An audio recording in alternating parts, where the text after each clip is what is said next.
ሰላም ቤተሰብ እንዴት ናችሁ? ደህና ናችሁ ወይ? ዛሬ እንግዲህ አንላቀቅም ሰው ደግሜ መጥቻለሁ። እንግዲህ እና አብርሃም መጥቷል እና የሆነን ለመናገር ግን ደህና ናችሁ? በደንብ እኮ ሰላም ተሳልን ነው ወደ ገደለው የምገባው ማለት ነው እና ለቤት አዲስ ሆናችሁ ሰብስክራይብ ላይክ ማድረጋችሁን አትርሱ። አሁንም ይሄ አዲሱ ቻናል ላይ ነው ሰው ሰብስክራይብ አድርጉ እና በጣም ነው ማመሰግነው። የሆነን ለመናገር 2000 ልገባ ነው ሰው የእውነት ፍቅር ናችሁ ፍቅር ማለት ነው እና ምን ለማለት ፈልጌ ነው ዛሬ ሰው አብርሃም መጥቷል።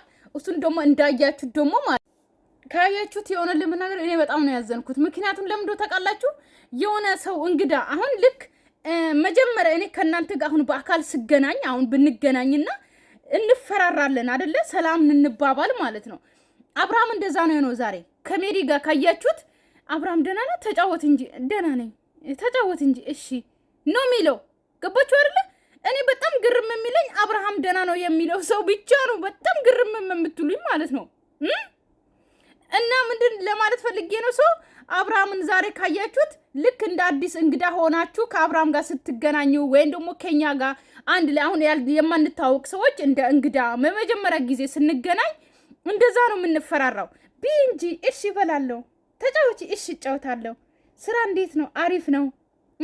ቤተሰብ እንዴት ነው? አሪፍ ነው። አንቺ ጋር እንዴት ነው አትበሉም? ታውቃላችሁ ጥፍራችሁን እንደዚህ እያያዛችሁ ምናምን ወይ ደግሞ የሆነ ስልካችሁን ትይዛላችሁ። ምክንያቱም አይን ለአይን ፍጥጥ ብላችሁ ከሆነ ሰው ጋር እንግዳ ሆናችሁ መቼም አታወሩም፣ ታፍራላችሁ። ገባችሁ አይደለ?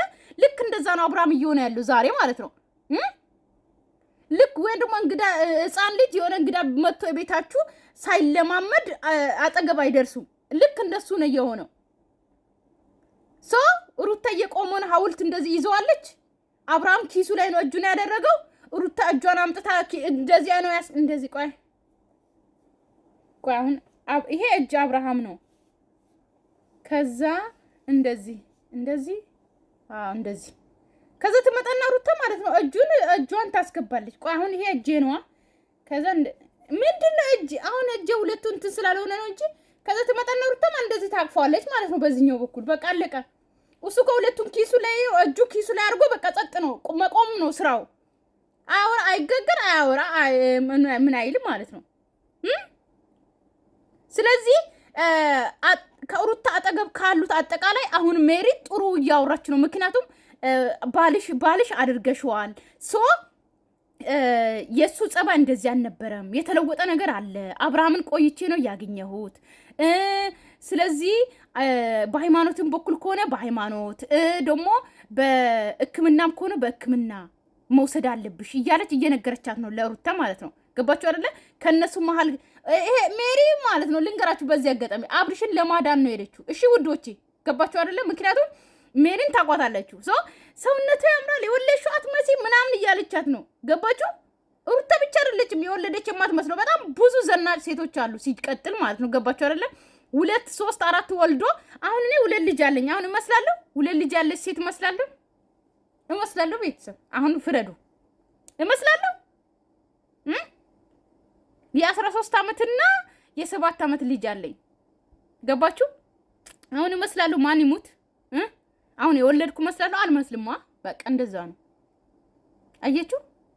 ሜሪ ደግሞ ማለት ነው በቃ አንቺ እኮ የወለሻት መሲ ምናምን ሰውነትሽ ያምራል፣ አብርሃምን ራሱ ምን አብልተሽ ነው እንደዚህ ቆንጅዬ የሆነው ምናምን እያለች ታሽቃብጣለች። ያ ማሽቃበጥ አብርሃምን ለማዳን ነው። ቤተሰብ ገባችሁ አይደለ? ሜሪ ሄደችው አብርሃምን ለማዳን ነው። ገባችሁ አይደለ? ስለዚህ ለዛ ነው። እና ሌላኛው ደግሞ ማለት ነው ለዳኒ ብር ልከሻል የምትሉ ሰዎች እንደናንተ መሰል ናችሁ። እኛ እኮ በሙስና አንሰራም የኔ ውዶች። እኛ ሙስና የለብንም። ገባችሁ አይደል? እኛ ጋር ሙስና የሚባል ነገር የለም። በብር ሰው አንገዛም። ብር ከፍለን ሰው አናመጣም። ኦኬ፣ ብር ከፍለን ሰውን እንዲያግዝ አናረግም። ዳኒ እኮ ጓደኛዬ ነው። ምንድን ነው አብረን እኮ በአካል የተገናኘን። ኦኬ፣ ጥሩ ልጅ ገባችሁ? ብናወራ እኔ ዳኒን በውስጥ አወራለሁ ማለት ብር ልካለሁ ማለት አይደለም። ሌላ ሰውን በውስጥ አወራል እነ ሜሪ ሁሉም እኮ ተገናኝተናል ዱባይ ላይ። ገባችሁ አይደለ? ስለዚህ ሰው በቃ ሎርማን ነው። የሚዲያ ሰው ጓደኛሞች ናቸው። በቃ እናወራለን፣ ሌላ ነገር የለም። ያ ማለት ግን ብር ልካለሁ ማለት። ስለዚህ ምን ለማለት ፈልጌ ነው ቤተሰብ ይውላችሁ እኛ ኦኬ በሙስና የምንሰራ አይደለም። እንደናንተ እንዴት ነው ሩታን የሆነ ሰው ሲተች ማለት ነው እንደዚህ ያደርግልሃለሁ እንደዚህ እንዳታወራ እንደዚህ ምናምን አቁም ምናምን ተብሎ እናንተ በብር ስለምታስቡ እኮ ነው 50 ሺህ ብር ላክሽ 100 ሺህ ብር ላክሽ የምትሉት እኮ እናንተ ስለምልኩ ነው። የምሬን ነው። ሰው እኮ የራሱን ነው የሚያወራው። የኔ ውዶች እኔ እኮ እንደዚህ አይደለሁም። እኔ አባትና እናቴን የማስተዳድር ልጅ ነኝ። ገባችሁ? በየወሩ የሰራተኛ አለብኝ። ኦኬ እናቴ አባቴ ማንም የለም፣ እኔ ነኝ ያለሁላቸው። ስለዚህ እኔ ለምንድን ነው ለእነሱ ምልኮ? ለጠገቡ ማለት ነው። እናንተ ላኩ እንጂ የጠገባችሁ። እኔ አልጠገብኩም። ለእናቴና ለአባቴ ልኑር፣ እነሱን እንትን ልበላችሁ፣ ላንከባክባቸው። እኔ ምን በወጣኝ? እንደናንተ እኮ ብር የፈሰሰኝ አይደለሁም። ብሬን ቆጥብ አድርጌ የሚይዝ ነኝ። ምን ነው ለእኔ ቤት እርዳታ እኮ አደርጋለሁ እኔ። ገባችሁ? ምን ኢድ ሲመጣ፣ ረመዳን ሲመጣ፣ ፋሲካ ሲመጣ፣ መስቀል ሲመጣ፣ አዲስ ዓመት ሲመጣ በጣም ብዙ የወደቁ ጎዳና ተዳዳሪዎች አሉ። እናት አባት ቤት ውስጥ ልጅ የሌላቸው አሉ። ለነሱ 5000 10000 3000 2000 1000 ኦኬ በየወሩ በየሁለት ወሩ ብልክላቸው ገባቸው አይደለ? ቡና ይገዛላቸዋል፣ ይመርቁኛል። በጣም ብዙ የወደቁ እናቶች አሉ።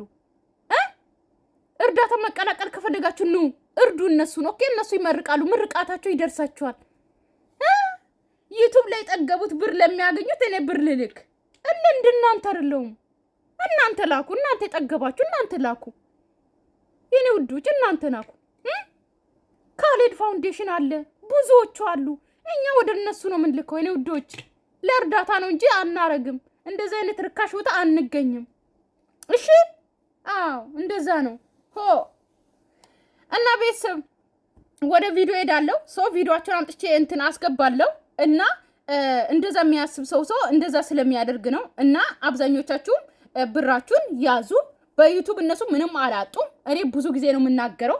እንደ ስጦታ ከሆነ ጊፍት መስጠት ትችላላችሁ። ጊፍት ገዝታችሁ መስጠት ማለት ነው እንጂ ይሄ ብር ልካችሁ ምናምን የሆነ ሰውን እንትን ለማለት ነው።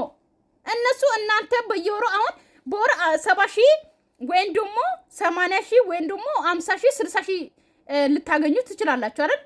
ግን ከዛ አንስታችሁ 50,000 ትልካላችሁ 25,000 ምናምን ለማን ብዬ? እነሱ ከዛ በላይ ነው የሚያገኙ። እጥፍ 10 እጥፍ 100 እጥፍ ለምን እድሜ እዚህ ይለቅ? እነሱ ተዝናንቶ እዛ እየኖሩ እኔ እዚህ ዋው ቆዋ ልጠይ እየጠጣው ላውራ። እድሜ ይለቅ። የኔ እድሜስ ማን ነው የሚጠብቅልኝ? ደረሰ እኮ መሞቼ እኮ ደረሰ። ቤተሰብ የምሬ እኮ ነው የምላችሁ። እኔ እንደዚህ ሳውራ እንደዚህ አታውራ አይደለም። ታይም በሄደ ቁጥር የኛ መሞቻም እየደረሰ ነው። ገባችሁ? አሁን ያላችሁት እድሜ አስቡና ከዛ ሌላ እድሜ ደምሩት። የምትኖሩበት ወይ 50 ዓመት ወይ 40 ዓመት እግዚአብሔር እንደሰጣችሁ እድሜ ትንሽዬ ናት እኮ። ስደት ከመጣችሁ አስቡ ምን ያክል ቶሎ እንደሚሮጥ። ከዚህ በኋላ የምንኖረው 50 ዓመት ወይ 40 ዓመት ምናምን ብኖርስ ብላችሁ ስታስቡ ደግሞ የለም እኮ።